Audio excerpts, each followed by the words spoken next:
Welcome, it's California Edition. I'm Brad Pomerance in Sacramento. Today we are joined by Don Wagner. He is a member of the California State Assembly, although he is running for the California State Senate. As we know, Mimi Walters was elected to the U.S. Congress. She actually is the freshman class president for the Republican caucus, and her seat's now open, and you have announced you'll be running for the Senate. Mimi is an all-star in Congress. Right. She has endorsed me for that Senate run, which I am proud of, and it's going to be a special election in March 17th. The governor recently called it. Let's talk about the whole notion of a special election. I mean, wow, you got 2 months to gear up for an election while putting voter turnout aside. You would be representing close to 1 million people. That is bigger than some states, and that is definitely bigger than Mimi's congressional district. State Senate seats are bigger than congressional districts. They are, to my knowledge, the largest legislative districts in the United States. So how do you do it, sir? How do you talk to the voters? 1 million of them, let's say, in 2 months. You have to be very aggressive. You have to be in the mail. You have to be in the district, walking and knocking and talking. It's just twice the work for the assembly runs that I've made in the past. Now, is the district compact geographically, or is it more spread out? It's Orange County, so I'm not clear as to. This district is fairly compact, given some of the Senate districts we have in the state of California, which are extraordinarily large because of the population. The population is very compact in Orange County, and it's a much more manageable geographic district. So you currently represent about half the district. What are some of the cities in your district now? The cities that in the current assembly currently are Anaheim, Orange, Villa Park, Tustin, about a third of Irvine, and Lake Forest. And the Senate district adds those same cities, and then it picks up the rest of Irvine. It adds a portion of Huntington Beach, Costa Mesa, Newport Beach, Laguna Beach, Laguna Woods. So those cities, I know Orange County fairly well, seem fairly similar in terms of demographic makeup, maybe a little more affluent on the coast. So do you see that the issues in the assembly seat versus the larger Senate seat, are they different? Are they? They are a little bit different, and prior to redistricting, I was privileged to represent the western part of the district. With the change, I now have the eastern part. There are some different issues. On the coast, you'll see a little bit more of some of the traditional environmental issues take a little bit of a higher priority with some of the folks on the coast. But by and large, people want this economy to be strong. They want their children educated, and that's true throughout the Senate district. It's true in my assembly district. It's true throughout the state of California. So looking at the numbers, it's a Republican seat, for whatever that may mean. But when you think about a Republican seat, that can mean different things in our great state. You know, it could be kind of traditional conservative Republicans that are more focused on business issues, regulatory issues, tax issues, and then there may be conservative Republicans more focused on social issues.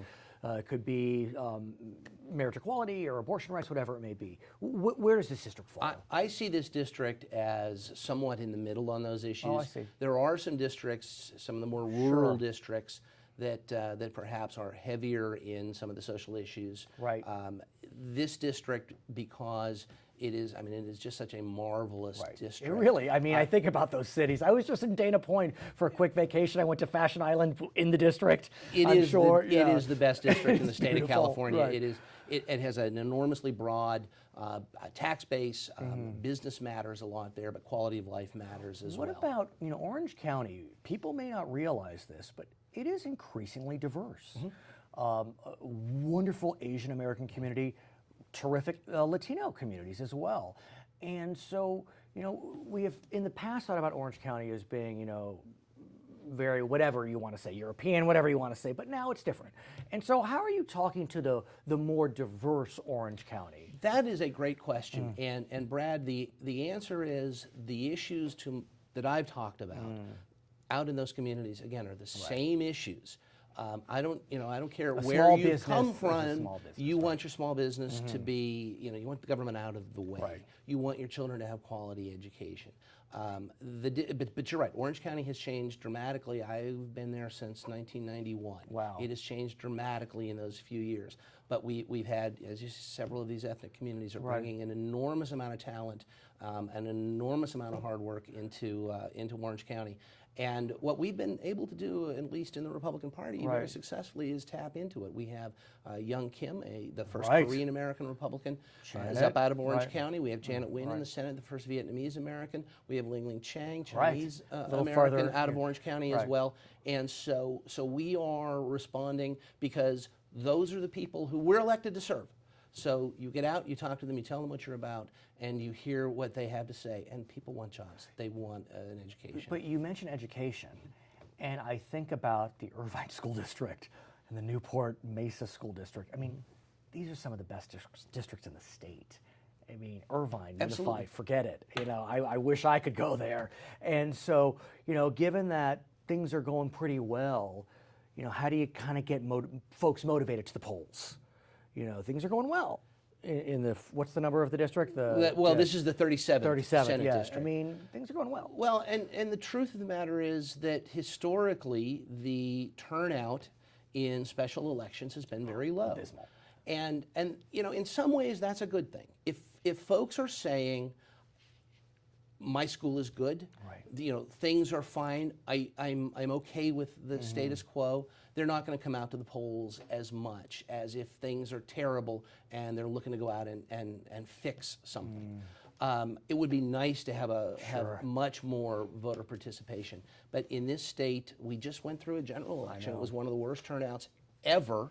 And some of the special elections that have been called over the course of the last several years have had very, very small turnout. Oh, We'll I see what this one is. live in Los Angeles County, and just by fluke, in my community, I had a special, within a year, for the state Senate, the state assembly, a school board, LA City County. I mean, it was painful. I was getting absentee ballots, you know, every single day, generals and primaries, and it can be rough. I want to ask about an issue that a lot of folks in your caucus are talking about. That's high-speed rail.